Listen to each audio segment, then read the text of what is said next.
아프리카 선교의 아버지라 일컫는 저 영국의 리빙스턴 선교사님이 선교를 하는 중에 소식이 끊어집니다.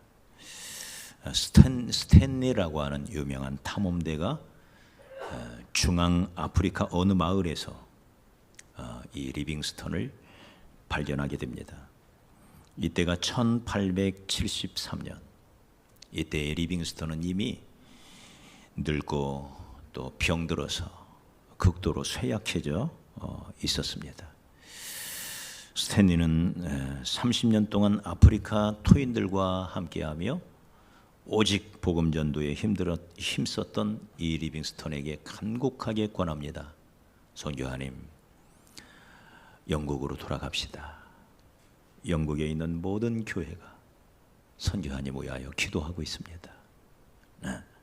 걱정하고 있습니다. 돌아가셔서 치료받고 다시 오시지요. 아무리 설득을 했지만 이 리빙스턴은 계속하여 아프리카에 남기를 고집하다가 결국 그해 세상을 떠납니다. 리빙스턴이 남긴 마지막 일기장 1873년 3월 19일 그날의 일기장을 보면 그날이 하필 이제 리빙스턴이 죽는 날인데 그날이 리빙스턴의 생일이기도 했습니다. 생일날 또 죽는 365분의 확률인데 생일날 죽음을 맞이하게 됩니다. 이번에 일기장에 이렇게 기록되어 있습니다. 오늘은 나의 생일이다. 나의 예수여, 나의 왕이여, 나의 생명이여, 나의 주시여, 나의 모든 것이여, 오늘을 기하여 다시 나를 바칩니다. 자비하신 아버지, 나를 받아주소서. 하나님께서는 독생자를 나에게 주셨는데 이 못난 것 아무것도 아니지만 주께 바치오니 받아 사용하여 주옵소서. 마지막 일기장에 기록되어 있는 이 리빙스턴의 기도문입니다. 그의 시체는 무릎 꿇고 기도하는 자세로 발견이 됩니다. 그가 죽고 난 다음 그의 묘비에 이렇게 쓰여졌습니다. 이 사람에게는 다른 말이 필요 없다. 그는 하나님의 사랑에 응답하여 살고 사랑에 응답하다 죽었다. 리빙스턴 그의 일생은 오직 주의 일을 위하여 힘썼던 생애였습니다. 오늘 우리들은 무엇에 힘을 쏟으며 살아가야 할까요? 내 남은 생애, 지금까지 나는 무엇을 위해서 살았고 앞으로 내 남은 생애를 무엇에 힘을 쓰며 살아야 할까? 물론 직장인은 여전히 직장을 나가야 되겠죠. 학생들은 여전히 학교에 나가야 되겠죠. 사업가는 여전히 사업의 현장에 나가야 됩니다. 그러나 내가 사업을 하면서 더욱 힘써야 할 일은 무엇일까? 내가 공부를 하면서 주의 영광을 위해 무엇에 힘을 쓰며 살아야 할까? 저도 이 말씀을 준비하면서 목사로서 나는 과연 앞으로 더욱 힘써야 할 일이 무엇일까? 얼마 살지 모르지만 앞으로 살아야 할 기간 동안 내가 더 힘써야 할 주의 일, 그것은 무엇일까? 이대로 살다가 주님 앞에 가면 참 잘했다. 너 정말 멋있게 살았구나. 너 내 뜻대로 살았구나. 정말 나를 기쁘게 하며 살았구나 하는 칭찬을 받을 수 있을 건가? 내가 더 힘써야 할 주의 일이 무엇일까? 오늘 이 말씀에 보면 견고하며 흔들리지 말며 더욱 주의 일에 힘쓰는 자들이 되라. 내가 더욱 힘써야 할 주의 일은 무엇일까? 주의 일이 많이 있잖아요. 해야 할 많은 일이 있습니다. 그 중에 내가 더 힘써야 할 주의 일은 무엇일까? 이는 너희 수고가 주 안에서 결코 헛되지 않은 줄을 알미라. 우리의 수고, 주를 위한 수고가 헛되지 않은데 주님 앞에 갔을 때 더 네 인생 정말 효과적으로 그리고 정말 충성스럽게 내 뜻을 잘 헤아려서 너 정말 아름다운 인생을 살았구나. 어떻게 하면 이런 인생이 될 수가 있을까? 오늘 저는 이 말씀을 보면서 사도들의 고백을 생각했습니다. 사도행전 6장 4절에 보면 사도들이 구제하는 일을 힘쓰다가 들어오는 많은 헌금들을 가지고 어려운 이웃들을 나누어 주는 일을 하다가, 얼마나 귀한 일이에요, 그죠? 그 일을 하다가 원망이 일어납니다. 원망. 그 중에 일부가 왜 우리에게는 조금 주냐 하고 사도들을 향하여 원망하기 시작합니다. 그때 사도들이 깨닫는 거예요. 우리가 이 구제하는 일은 다른 사람한테 맡기고 우리가 정말 힘써야 할 일을 하자.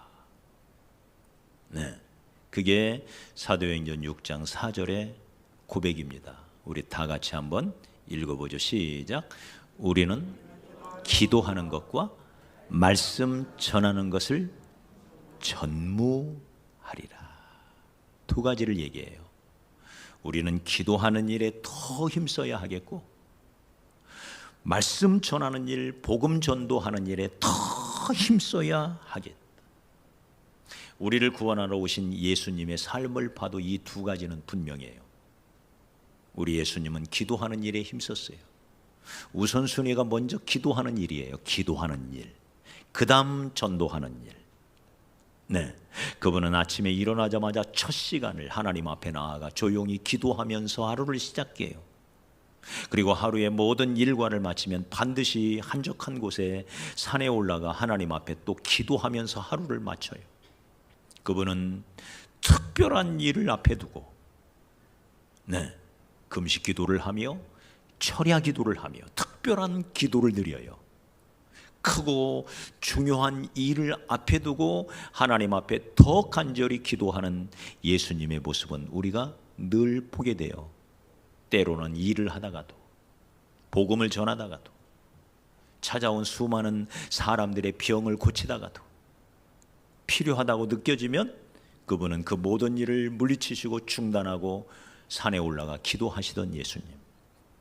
그분의 삶의 우선순위는 언제나 기도에 있었습니다.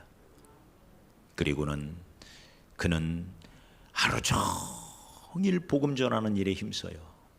영혼들을 만날 때마다 그 영혼들을 하나님 앞으로 인도하기 위하여 죽어가는 그 영혼들을 가슴에 품어 안고 기도하다가, 그리고는 힘을 얻어서 또 나아가 전도하고 또 나아가 전도하고, 기도하는 일과 전도하는 일, 이게 예수님의 일이셨어요. 사랑하는 여러분, 우리도 마찬가지입니다. 우리가 더욱 힘써야 할 일은 무엇일까? 첫째는 기도하는 일이라 믿습니다. 사도행전 1장 14절에 초대교회 성도들을 향하여 이렇게 기록합니다. 저들이 더불어 마음을 같이하여 오로지 기도에 힘쓰니라. 저들이 기도만 했다는 얘기일까요? 그건 아니에요. 다른 일도 하면서 늘 기도에 더욱 힘썼다. 사도행전 2장 42절에도 보니까 저희가 사도의 가르침을 받아 서로 교제하며 떡을 떼며 기도하기를 오로지 힘썼다. 골로새서 4장 2절에 사도 바울도 말합니다. 너희가 기도를 항상 힘쓰고 기도에 감사함으로 깨어 있어라. 쉬지 말고 기도하라. 이는 그리스도 예수 안에서 너희를 향하신 하나님의 뜻이다. 기도하는 걸 강조합니다. 그래서 사무엘상 12장 23절에 보면 이 사무엘이 이런 고백을 해요. 나는 너희를 위하여 기도하기를 쉬는 죄를 결단코 범치 아니하겠노라. 쉬지 말고 기도하는 게 하나님의 뜻이래요. 사무엘은 기도를 쉬는 것을 죄라 죄라. 네. 미국의 R.A. 토레이라고 하는 유명한 목사님 계셨습니다. 우리나라에 대천덕 신부라는 분이 계시죠. 성공회, 가톨릭이 아니에요. 성공회 신부셨던 대천덕 신부의 친할아버지이기도 하십니다. 그분의 할아버지 토레이라고 하는 분이 이런 말을 남겨요. 만일 우리가 너무 바빠서 기도할 시간이 없게 된다면 노력은 많이 하는데 성취는 적고, 예배는 많이 드리는데 은혜가 적으며, 활동은 많이 하나 효과는 없을 것이다. 그리고 필경은 시험에 들거나 지쳐서 쓰러지거나, 그렇지 않다면 유약한 어린아이 신앙에서 영원히 벗어나지 못할 것이다. 네. 기도 안 하는 사람은 기도 안 하는 만큼 손해를 보고 피해를 보는 거예요. 내게 주신 강력한 무기, 기도라는 무기를 주셨는데 이 무기를 들고 다니면서 사용은 안 해요. 네. 그러니 손해 보는 거죠. 비극 중에 비극은 성도가 하나님 앞에 기도할 줄 모른다는 거. 이게 비극이라는 거예요. 하나님이 내 손에 이렇게 강력한 무기를 주셨는데 사용을 안 하는 것, 얼마나 어리석은 일입니까? 기도하기 전에는 기도하는 것보다 더 큰 일은 없다. 네, 기도하기 전에 기도하는 것보다 더 큰 일은 없다. 그러나 기도한 후에는 기도보다 더 큰 일을 할 수가 있다. 이게 기도예요. 그래서 예레미야 33장 2절로 3절에 예레미야 선지자는 우리에게 이렇게 도전합니다. 너는 내게 부르짖어라. 내가 네게 응답하겠고 네가 알지 못하는 크고 비밀한 일, 큰 일을 너에게 보여주겠다. 비밀한 일, 너희가 지금까지 알지 못했던, 경험하지 못했던, 생각하지 못했던, 어쩌면 상상조차 하지 못했던, 네, 우리의 지식의 범주, 경험의 범주 다 뛰어넘는 크고 비밀한 일을, 너희가 상상할 수 없었던 큰 일을 너희에게 보여주고 그 일을 이루겠다. 이게 기도의 힘이죠. 하나님은 기도라는 파이프라인을 통해서 우리에게 하나님께 속한 것들을 공급해 주시기로 계획하셨고 결정하신 분이에요. 왜 그렇게 하셨는지는 저는 지금도 정확하게는 모르겠어요. 근데 분명한 것은 하나님은 기도라는 통로로 우리에게 공급하세요. 너희가 얻지 못하면 구하지 아니함이에요. 구하라 그리하면 받으리니 너희 기쁨이 충만하리라. 하나님의 공급의 방법이에요. 기도라는 방법, 기도라는 통로. 네.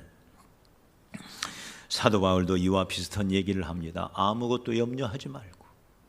우리가 염려 없이 살 수가 있나요? 육신을 입고 사는 동에 많은 염려가 우리 삶 속에 있죠. 그런데도 성경은 말하기를 너희는 염려하지 말아라. 네, 우리 예수님도 그런 말씀하셨죠. 너희는 염려하지 말아라. 염려는 이방인들이 하는 거다. 하나님이 없는 아버지가 없는 이방인들이 하는 거지 너희는 염려하는 사람들이 아니다. 그러면서 하는 말, 염려 대신 내게 나와 기도하라고 말합니다. 염려하지 말고 내게 나와 기도하라. 아무것도 염려하지 말고 오직 모든 일에 기도와 간구로 너희 구할 것을 감사함으로 하나님께 아뢰라. 그리하면 모든 지각에 뛰어난, 우리의 지식과 우리의 생각의 범주를 초월한 그런 뜻이에요.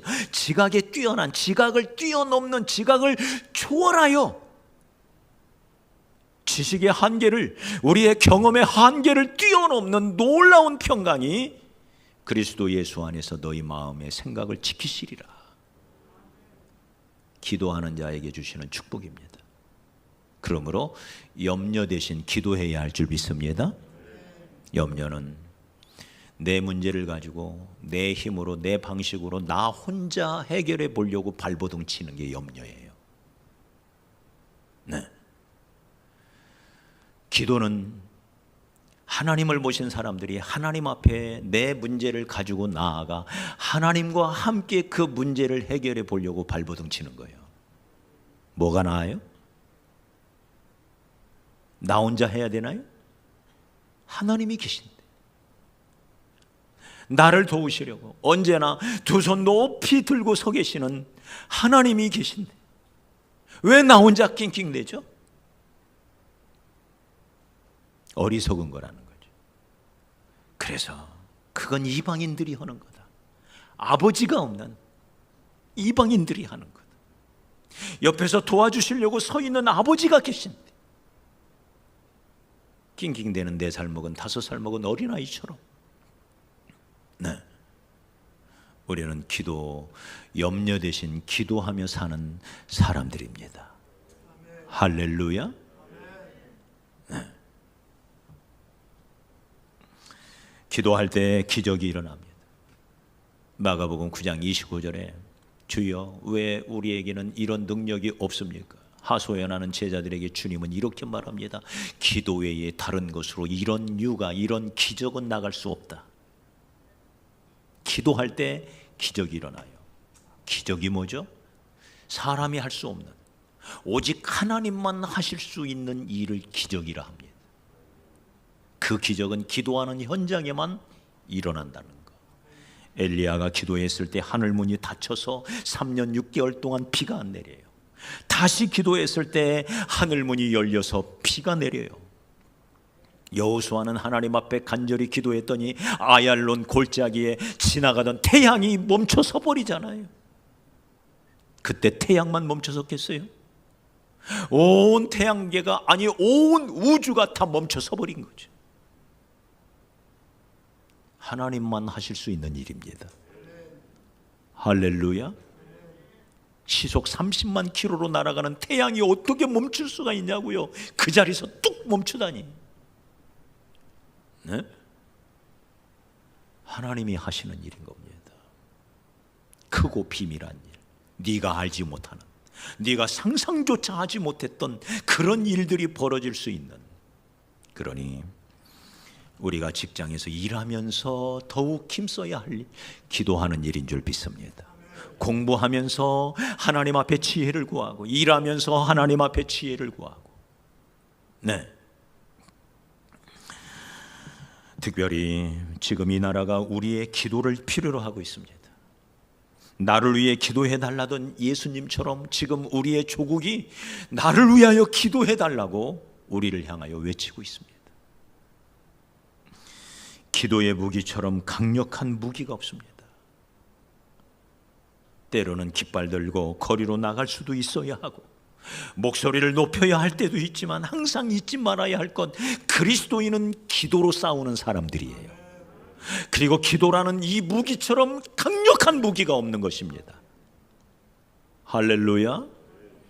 그래서 저 영국의 메어리라는 여왕은 저 스코틀랜드의 잔 낙스의 기도를 가장 무서워했다는 거예요.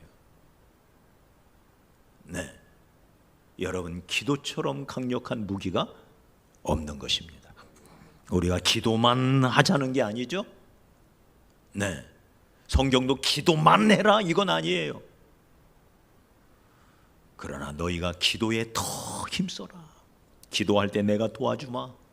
기도할 때 그 현장에 기적이 일어나고 하나님의 영광이 드러나는 법이다. 우리는 코로나 퇴치를 위해서 기도해야 할 줄 믿습니다. 일상이 회복되고 어린 학생들이 공부하는 학교가 안정되고 성도들이 교회에 나와 성전에 나와 온전한 예배가 회복되고 자영업자들의 그 사업장이 회복되는 것, 코로나가 물러가야 가능합니다. 그래서 간절히 기도해야 합니다. 의료진들의 수고도 필요하고 백신의 공급도 원활하게 이루어져야 되겠죠. 그러나 우리가 더 힘써야 할 것, 하나님이 막아주셔야 하기에 하나님께 기도하는 것입니다. 믿음의 기도는 병든 자를 구원하리니 의인의 간구는 역사하는 힘이 많다 그랬어요. 믿음의 간구, 의인의 간구, 그것이 병든 자를 일으킵니다. 다시 말해 질병을 쫓아낼 수 있다 그 말이에요. 그러니 우리가 기도할 때마다 나라와 민족을 위하여 또 교회를 위하여 기도할 때마다 하나님 이 땅에서 속히 코로나가 물러가게 하시고 온 세상 가운데서도 코로나가 물러가게 하옵소서. 코로나가 물러가야 우리 청년들 내년에 라오스도 갈 수가 있습니다. 이거 안 물러나면 못 가요. 10월까지 기다렸다가 결정하자 그랬습니다. 두 번째는 대통령과 위정자들을 위하여, 여야의 정치 지도자들을 위하여 기도해야 합니다. 디모데전서 2장 1절로 2절에 그러므로 내가 첫째로 권하노니 모든 사람을 위하여 기도하되 특별히 임금들과, 오늘날로 말하면 대통령이겠죠. 대통령과 높은 지위에 있는 위정자들을 위하여 기도하라. 우리가 모든 경건과 단정함으로 고요하고 편안한 생활을 하려 함이라. 하나님 앞에 대통령의 이름을 부르며 간절히 기도하는 것, 이것은 우리 하나님이 기뻐하시는 일인 줄 믿습니다. 대통령과 더불어 함께 정치를 이끌어 나가는 여당, 야당의 정치 지도자들, 여당만 잘해서 되는 일이 아니고 야당만 잘해서 되는 일이 아니잖아요. 우리는 너무 잘 알잖아요. 민주주의가 작동하는 가장 기본적인 원리, 여당과 야당이 있어야 돼요. 서로 견제하며, 그래야 독재를 막을 수가 있고. 그래서 우익과 좌익이, 양 날개가, 우측 날개와 좌측 날개가 잘 펴져서 날아갈 때 지난 인류 역사상 가장 바람직한 통치 제도라 일컬어지는 민주제도. 민주제도는 두 날개로 날아가도록 만들어진 제도예요. 그래서 진보와 보수가, 진보의 가치가 있고 보수의 가치가 있고, 틀린 게 아니에요. 그래서 정치는 가장 중요한 게 대화하는 거고 타협하는 거고. 그래서 여당과 야당이 서로 대화가 잘 이루어지고 나만 옳다고 하지 말고 서로의 이야기를 귀담아 들으면서 서로 양보하면서 타협하면서 그렇게 가도록 만들어진 정치제도, 인류 역사상 가장 바람직하다는 정치제도로 손꼽히는 이 민주제도가 작동하는 가장 기본적인 원리예요. 자유와 평등. 보수는 자유를 더 강조해요. 그러나 민주주의는 자유만 있어서 되는 게 아니에요. 평등이 있어야 돼요. 그래서 자유와 평등, 진보는 언제나 평등을 더 강조해요. 이 둘 사이의 대화. 보수는 성장을 더 강조해요. 그러나 진보는 언제나 분배를 더 강조해요. 성장 없는 분배가 없고 분배 없는 성장이 없어요. 그래서 둘 사이에 적절한 균형이 필요한 것이 민주 정치 제도인 것입니다. 그래서 우리는 항상 기도해야 돼요. 여당의 지도자들, 동시에 야당의 지도자들, 어느 한쪽으로 기울어져 버리면 우리가 꿈꾸는 민주제도는 발전해 갈 수가 없습니다. 그래서 하나님 대통령을 붙잡아 주시고, 또 여야의 정치 지도자들을 붙잡아 주시고, 그래서 저들이 진정으로 나라를 생각하고 백성을 위하는 정치를 이루어 갈 수 있도록 우리는 기도해야 할 줄 믿습니다. 한국 교회를 위해서도 기도해야 합니다. 코로나를 거치면서 한국 교회의 신뢰 지수가 현격하게 무너지고 있다는 것, 수많은 뉴스를 통해서 우리는 보고 있습니다. 지금 우리가 사는 이 시대를 많은 사람들이 초갈등 사회라 합니다. 이건 비단 우리나라에만 있는 일이 아닙니다. 세계적인 현상입니다. 초갈등 사회. 나만 옳다는 거예요. 진영 논리에 빠져 있어요. 나만 옳다는 거예요. 그러기에 상대방은 다 나쁜 놈들이라는 거예요. 심지어는 아주 처단해야 할 적이라고 몰아붙여요. 이런 초갈등 사회, 서로 상대방을 향하여 총성 없는 전쟁을 벌이는 이 초갈등 사회의 현상 속에 우리는 지금 살아가고 있습니다. 그러나 사랑하는 여러분, 한국교회가 중심을 잘 잡아서 모두가 사랑하는 데 백성입니다. 맞습니까? 모두가 사랑하는 데 국민이에요. 모두가. 우리 주님께서도 좌로나 우로나 치우치지 말라 그랬어요. 중심을 잘 잡고 대화의 길로, 통합의 길로, 화합의 길로 나아갈 수 있도록, 네, 갈갈이 찢겨진 한국 사회를 치유하는 교회가 되어야지. 맞습니까? 치유하는 교회가 되어야지. 사회 문제를 치유하는 교회가 되어야지. 그러기 위하여 우리 예수님이 길을 제시하잖아요. 좌로나 우로나 치우치지 말고 중심을 잘 잡아라. 그리고는 우리가 언제나 중심, 예수 중심, 믿습니까? 말씀 중심, 복음 중심, 십자가가 정중심에 세워져 있는, 여기서 한국 교회는 조금도 흔들리지 않고 복음을 전하고 말씀 앞에 돌아가서 말씀에 바로 서는 교회들, 이게 한국 교회가 나아가야 할 길이라고 저는 믿습니다. 예수 중심, 복음 중심. 네.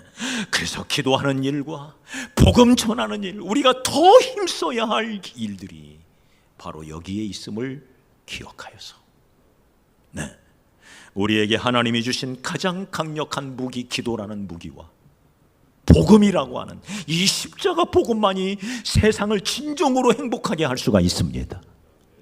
맞아요? 온 인류를 진정으로 행복하게 하는 것, 그건 복음밖에 없어요. 그래서 예수 복음을 전하기 위하여 힘쓰고 더 애쓰는 그런 저와 여러분이 되어야 할 줄로 믿습니다.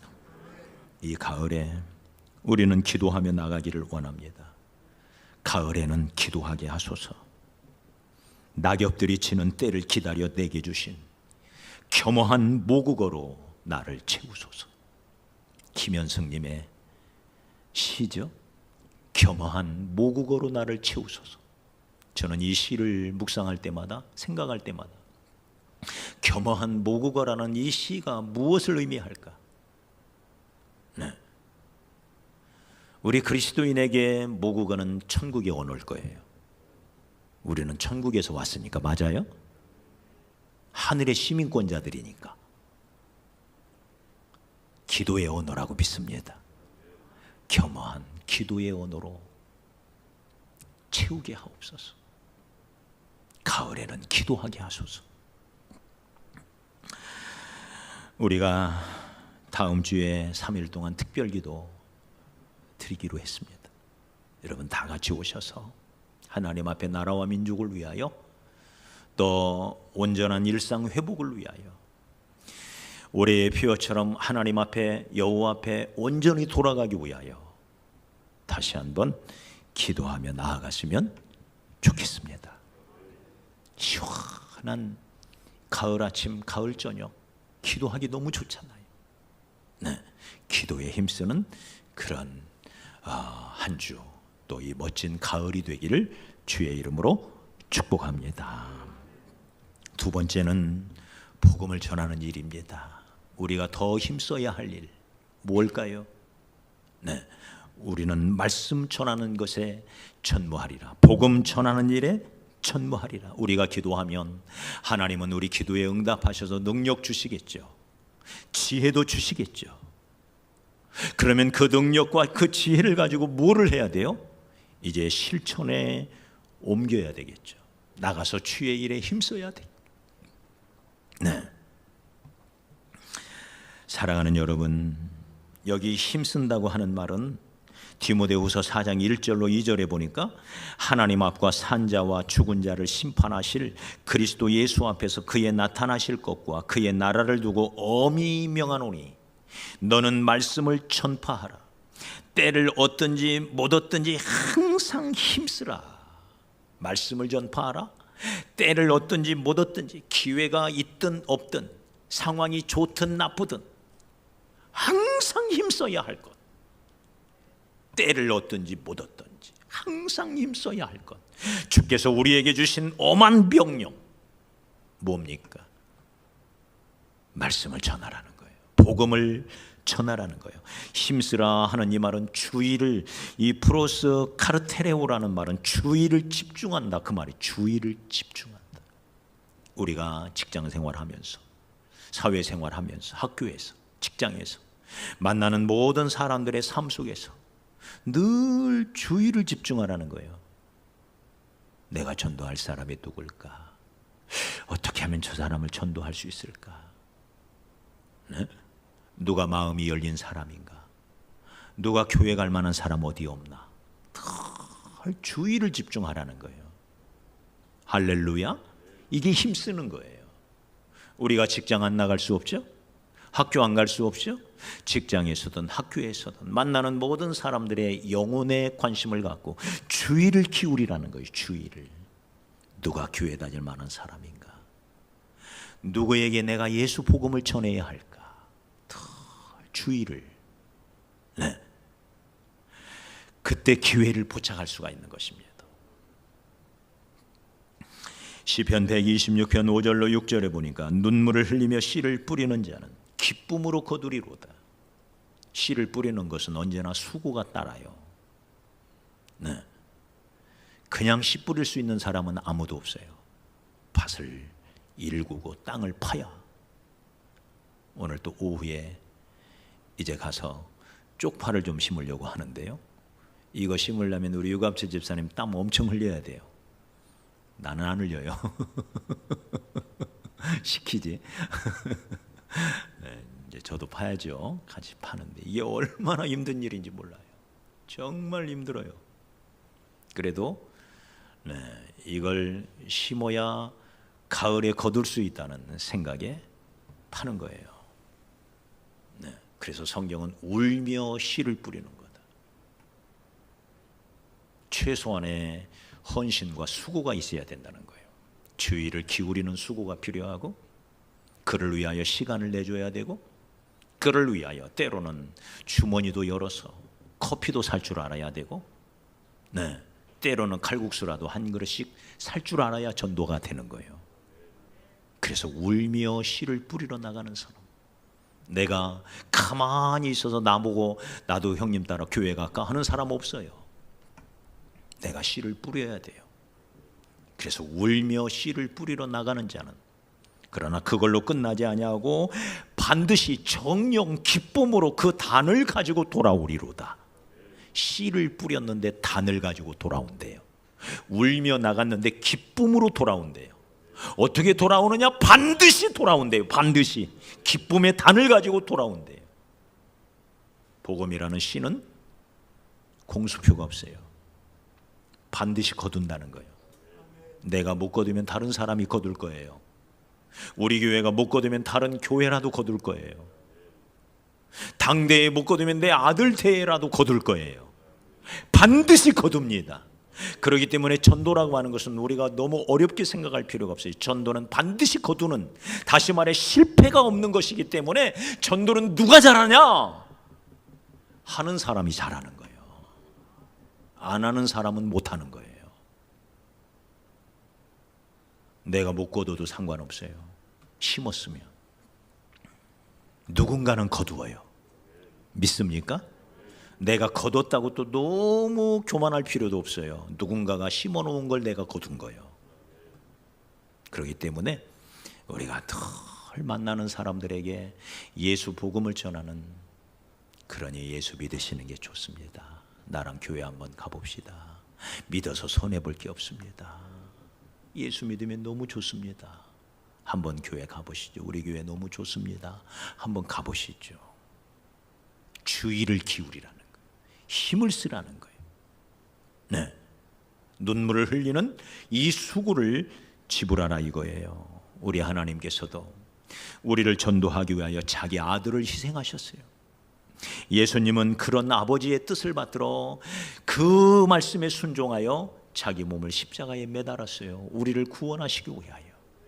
마지막 죽는 그 순간까지도 주님은, 보십시오, 주님은 이렇게 말합니다. 나는 잃어버린 자를 찾아 구원하러 왔다. 주님은 이 땅에 구원하기 위하여 우리를 찾아오신 분이에요. 죄인은 찾아오지 않아요. 아담과 하와가 범죄한 후에 동산에 거니시는 하나님의 음성을 듣고 하나님 앞에 나와 엎드려 회개한 게 아니에요. 오히려 그 음성을 듣고 두려워하여 숨었다 그랬어요. 따라서 합시다. 죄인은 찾아오지 않는다. 오히려 숨을 뿐이다. 그래서 찾아가는 거예요. 범죄한 아담에게 찾아오셨던 하나님처럼 최초의 전도자가 되신 거죠. 죄인을 찾아 이 땅까지 오신 예수님처럼 찾아가는 거죠. 길 잃은 양은 찾아올 수가 없습니다. 자기 발로 찾아올 수 있다면 양이 아니에요. 양은 찾아올 수가 없어요. 근시 아니라 길을 못 찾는 게 양이에요. 그래서 길 잃은 양을 찾아가야 할 자는 목자지. 눈뜬 자가 찾아가는 거지. 양은 찾아올 수가 없어요. 그래서 우리가 가야 하는 것입니다. 우리가 손 내밀어 해야 합니다. 우리가 입을 열어 얘기해 줘야 됩니다. 할렐루야. 저들은 그냥 찾아올 수가 없어요. 우리의 액션이 없으면, 우리가 무언가를 하지 않으면 저들은 그냥 죽어갈 뿐이지 저들 스스로가 오는 법은 없단 말이에요. 그러니 우리가 무언가를 해야 돼요. 저들을 구원시키려면. 우리의 가족 그냥 구원받을 수가 없어요. 우리의 친구, 우리의 동료들 그냥 구원받는 법이 없어요. 누군가가 손 내밀어야 합니다. 오늘 이 자리에 나와 하나님을 예배하는 저와 여러분도 마찬가지입니다. 누군가가 손을 내밀었기 때문에 그 손 잡고 여기 온 겁니다. 맞아요? 혼자 오신 분 있나요? 그런 분 없어요. 죄인은 찾아오지 않아요. 우리가 손을 내밀어야 돼요. 네. 전도는 희생 없이 할 수가 없어요. 내가 마음을 기울여서, 주의를 기울여서, 때로는 내 호주머니를 열어서 물질도 쓸 줄 알아야 하고요. 작은 선물도 준비하여 줄 줄 알아야 하고요. 네. 무엇보다도 그가 없는 곳에서 그를 위하여 기도할 줄 알아야 하고요. 그 영혼을 주께 맡기면서, 그것처럼 큰 사랑이 어디 있어요? 그 영혼을 위하여 기도하는 거예요. 내 직장 동료를 위하여 기도해 보셨나요? 내 학교에서 만나는 친구들을 위하여 기도해 보셨나요? 이보다 더 큰 사랑이 어디 있어요? 베푸는 것입니다. 네. 사랑하는 여러분, 물질도 시간도 우리의 마음도 쓸 줄 알아야 돼요. 그래야 전도라는 사명을 감당할 수 있는 것입니다. 그러나 그것은 결코 아까운 것이 아니죠. 내 인생을 위한 최선의 투자가 되는 것이죠. 리빙스턴이 16년간 밀림에서 선교하다가 잠시 영국에 귀국한 적이 있습니다. 27번째 말라리아에 걸려서 사선을 헤매다가, 우리가 라오스 갔을 때 한 청년이 말라리아에 걸린 적이 있었습니다. 이제 우리 청년이 아니라 거기 청년. 네. 병원에서 약을 지어다 먹으면서 3일을 끙끙 앓아요. 방법이 없대요. 그냥 알아야지. 막 고열이 막 40도까지 오르고 입술이 막 새카맣게 다 부르트고. 네. 지금 약을 먹으니까 그렇게 견디는 거죠. 이 말라리아 얼마나 치명적입니까? 무려 27번 네, 말라리아에 걸려서 헤매다가 회복이 덜 된 연약한 몸을 가지고 영국으로 잠시 온 거예요. 사자에게 물린 한쪽 어깨와 팔은 제대로 힘을 쓰지 못하고 마치 몸에 힘없이 달려있는 것처럼 덜렁덜렁 하는 그 손을 빼달고는 온 겁니다.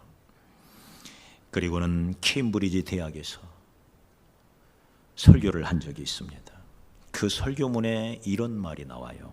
나는 하나님께서 아프리카에 들어가 그곳에 있는 영혼들에게 복음을 전하게 하신 일, 그 일을 위해서 나를 불러주셨다는 것을 놓고 기뻐하지 않은 날이 하루도 없었습니다. 사람들은 내가 그곳에서 많은 희생을 한 것으로 생각하며 말을 합니다. 그러나 도무지 갚을 수 없는 하나님께 진 큰 빚의 작은 빚을 갚았을 뿐인데 이것을 희생이라고 할 수 있습니까? 장차 영광스러운 소망과 복된 상급을 약속받고 하는 일인데 이걸 희생이라고 할 수 있습니까? 그런 말과 생각을 버리십시오. 이것은 절대로 희생이 아닙니다. 오히려 특권이라고 말하십시오. 모든 것은 우리 안에 그리고 우리를 위해 나타날 영광과 비교할 때 아무것도 아닙니다. 그러기에 나는 결코 희생하지 않았습니다. 이게 리빙스톤의 설교예요. 그게 무슨 희생이냐는 거예요. 놀라운 영광과 상급을 약속받고 하는 일인데 그걸 무슨 희생이라고 하느냐.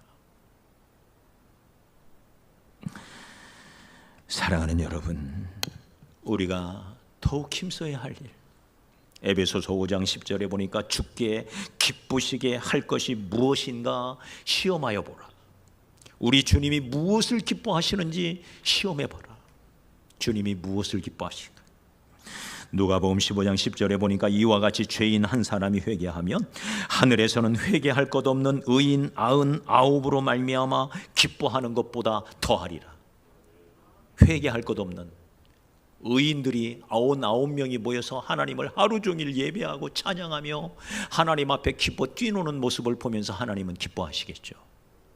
그러나 그것보다도 죄인 하나가 회개하여 돌아올 때 더 큰 기쁨이 있다. 할렐루야. 잃어버린 한 영혼을 구원하는 것, 여러분 생명보다 소중한 것이 어디 있습니까? 네? 생명보다 소중한 게 어디 있습니까? 예수 생명의 복음, 이 십자가의 복음만이 죄인들에게 영원한 생명을 가져다 주는 줄 믿습니다. 그러니 가장 가치 있는 생명을 구하는 일, 네, 우리 하나님이 가장 기뻐하시는 일, 그래서 우리 예수님은 그것을 위하여 찾아오셨고 공생애를 시작하며 입을 열어 뱉은 제 일성이 뭐예요? 회개하라, 천국이 가까웠느니라. 다른 마을들로 가자, 거기서도 전도하리니 내가 이를 위하여 왔노라. 마지막 십자가에 달려 돌아가시는 그 혓바닥이 막 말려 들어가는 그 극한의 고통 속에서도 옆에 있는 강도의 영혼을 구원하사 그 영혼의 손을 붙잡고 천국에 들어가신 분, 죽어가는 순간까지도 십자가의 그 극한 고통 속에서도 영혼의 가치를 알기에 그 영혼을 구원하셨던 예수님, 우리가 더욱 힘써야 할 일, 기도하는 일과 말씀 전하는 일인 줄 믿습니다. 전도왕에 도전하십시오. 우리가 격려 차원에서, 순전히 격려 차원에서 연말에 전도왕 시상을 하겠습니다. 5명 이상 전도하면 우리 교회는 이제 전도왕 이렇게 크리스탈 패를 받죠. 네, 그래서 여러분 열심히, 그건 오직 눈에 보이는 격려를 위해서예요. 하나님이 갚아주실 상을 바라보면서 더 힘써서 전도하고, 우리가 영혼에 관심을 가질 때 하나님께서 우리 교회에 더 많은 영혼들을 붙여주실 겁니다. 영혼에 관심이 없는데 붙여주실 리가 만무하죠. 그죠? 우리 모두가 그런 관심을 가지고, 그래서 찾아오는 한 영혼을 우리가 전도에서 왔다고, 우리의 기도에 응답하셨다고 그래서 기쁨으로 그들을 맞이할 수가 있는 겁니다. 기도하는 사람이, 전도하는 사람이, 찾아온 영혼을 기쁨으로 맞이할 수 있는 교회, 그리고 우리 모든 성도들이 되기를 주의 이름으로 축복합니다. 이 가을에 주님을 더욱 기쁘시게 하는 그런 아름다운 가을이 되었으면 좋겠습니다. 이제 이 시간